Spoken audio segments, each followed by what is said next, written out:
Umapila ngayon sa Commission on Elections o COMELEC ang ilang mga kandidato dahil sa sinasabing milyon-milyong boto umano ang nabawa sa kanila sa katatapos lamang pong midterm election. Subalit nanindigan naman po ang COMELEC na walang dagdag bawas. Hindi lang daw na isaayos agad ng ilang media entity na nakakonekta po sa kanilang server ang natanggap po nilang datos mula sa ACM. Samantala, gate naman ng komisyon na real-time ang inilalabas nilang bilang na mga boto na makikita sa kanilang website na pwede rin po yung silipin ng ating po mga kababayan. Kunin natin ang live report ni Madeline Villar Moratillo mula sa National Board of Canvassers ng COMELEC. Mads? Yes, Alex, tiniyakan ng Commission on Elections na walang naging problema sa transmission ng mga resulta ng katatapos na halalan papunta sa iba't ibang server.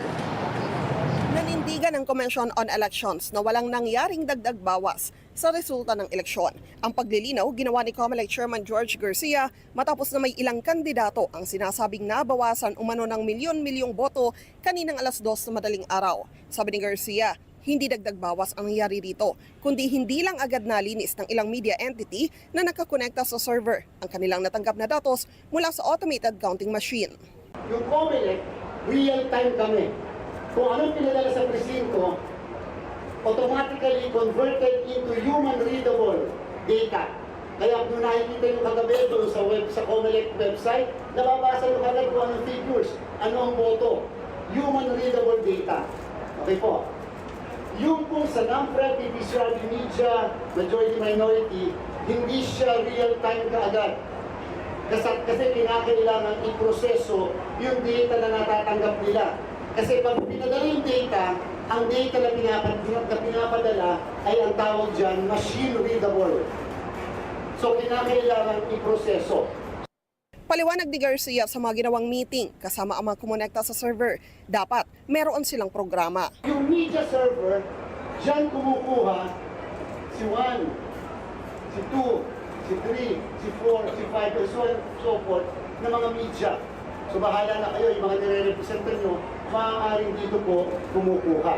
Ngayon, kung sa second 15 minutes, ito yung first 15 minutes, sa second 15 minutes, may panibago na naman 3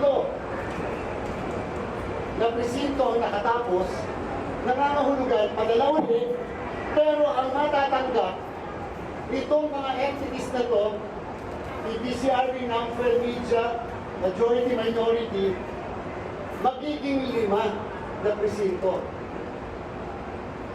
Kasama yung unang 2 na naipadala na. Okay po? At yan ay properly explained sa kanila. Sinabihan po namin sila yung mga nakakatanggap na ito. Yan. Merong program na kinakailangan kayong gawin. Yung program na yun naglilinis so that ang matatanggap nyo sa halip na 5, yung 3 na lang. Kinakailangan nyo yung program na yan.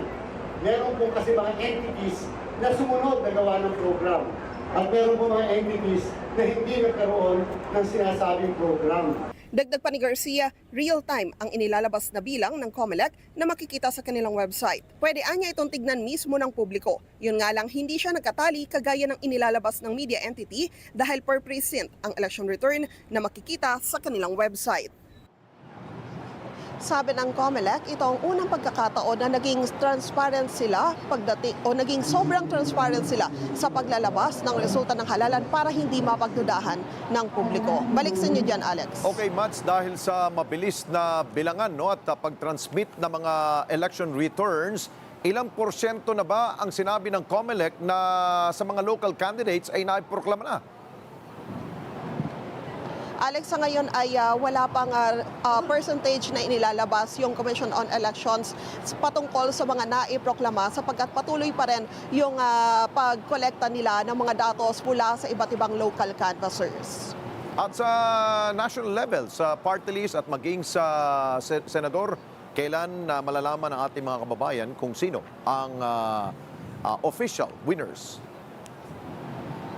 Alex, ang sabi ng COMELEC, ang earliest na posibleng makapagproklama tayo ng 12 nanalong kandidato sa pagka-senador ay earliest na yung Friday at bibilang daw ng 8 araw naman kung party list yung pag-uusapan.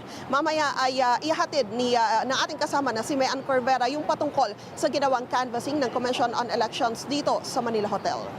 By the way, sa usapin ng mga paratang na nagkaroon ng dagdag bawas, meron bang naghain ng petisyon na ngayon as early as we speak?